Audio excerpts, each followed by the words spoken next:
Hey folks, Adam here and welcome to the GameX review of Abatron by W3 Studios. Abatron takes a bold step forward by mashing real-time strategy and first-person shooter into one game, powered by the famous Unreal Engine 4. The reason for why this is a bold move is because the combining of these two different playstyles has so many potential repercussions on gameplay and balance. But does Abatron give a shit about what I think? No, because it's actually pretty great. Before I go much further, I will mention the game is still in alpha, fresh out the green lid oven, and the footage I collected was all just me playing solo, so just like every Friday night. So instead of going full ham on a fleshed out review, we're going to break down what this game has to offer and see if it's worth your time looking into.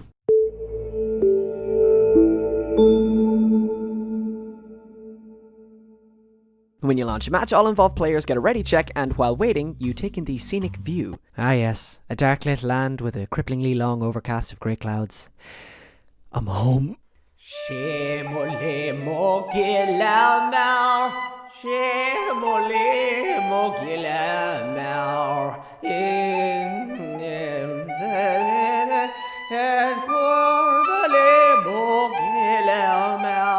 Once you hop onto the battlefield, you get an overview of what's going on. You spawn in a random corner of the map. If this were a proper match, the goal would be to destroy your enemy's mana core, which is this big green thing. However, seeing as it's just me, I'm here just to have some fun. Immediately you're introduced to the main feature of why this game stands out from the rest, its ability to switch from commander mode to unit mode, completely at will. Seeing how this is a pretty big point of the game, we're going to dive a little deeper into this mechanic as both come with their strengths and weaknesses. When you're in commander mode, you get the grand overview of the scene. Through the giant mothership floating in your base, you build integral structures needed to advance your army and plot of land. To do this, however, you need resources, which are collected via your mana core. Most buildings take up the attention of your mothership. At least for what the game offers now, you can only have one of these on the field, meaning only one structure can be built at a time. But don't fret, at least for now, you're given most buildings that you need. Also, while in commander mode, you're able to control multiple units at a time, inputting movement commands and assessing the battlefield as it changes respectfully. In unit mode, however, you gain the control of one specific unit. Seeing as how there are just 3 controllable units at the moment, let's show you who and what they are. Cool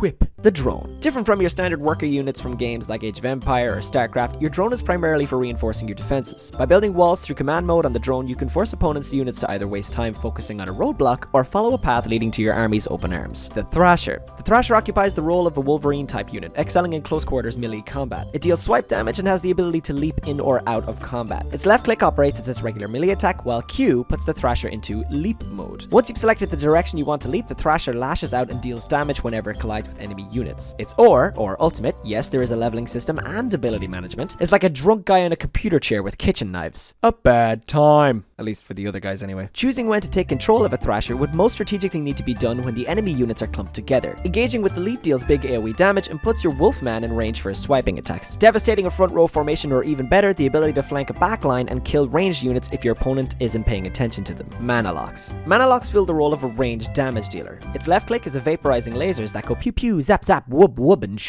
Its Q is a dash with similar function to the Thrasher's leap, only it applies a light CC to enemy units hit by knocking them up. As great as this ability feels to use going into enemies, you do put a ranged target in the middle of a fight. Not exactly where they want to be. Using it when cornered and bursting through enemy lines or just creating distance between you and the target is far more advisable. Plus, when they're in the air, they're easier to shoot. The Mana Lock's ultimate begins by taking the form of a giant middle finger. By doing this, he can move, but when fired, a straight line of explosive energy rocks the enemies for big damage, and any that survive are easy pickings. When you take control of a Mana Lock, you want to skirt around the outside lines of combat, dealing big damage from medium range and using your dash to either line up easy kills or get away to keep distance. If enemies are stupid enough and line up, flip them the bird and rain hell. But why not just stay in commander mode and move a bunch of units into the enemy? Wouldn't it be far simpler and far less work? It would indeed, but you'd be lacking far more damage. Abatron rewards the harder working multitasker by going in and out of the different control options. When in FPS mode, it increases your selected unit's attack speed and gives more controlled ability usage, hugely increasing the output of what a squad or lone unit can achieve. Moving an entire army via the commander mode viewpoint and then going into the multiple unit mode options to increase army prowess will separate the great players from the good ones. You've more than likely noticed by now that while I'm saying all this, there isn't actually player units to fight, it's just mobs. Well, first off, you're right, Captain. These are just mobs that spawn on the map at these blue cave points. But secondly, these little range dudes can be used strategically. There are 3 of these guys always posted outside one of the spawn points. By killing the spotters, a massive wave of them come teaming out of the burrow. Now, you can either kill these guys, gain experience, and level up your units, which greatly increases auto attack damage and unlocks abilities, or lead them to your opponent's base and try to destroy their defenses. These are the intentional design points of the little guys. You're not abusing a system, and it's a nice curveball that the game throws in there. Speaking of curveballs,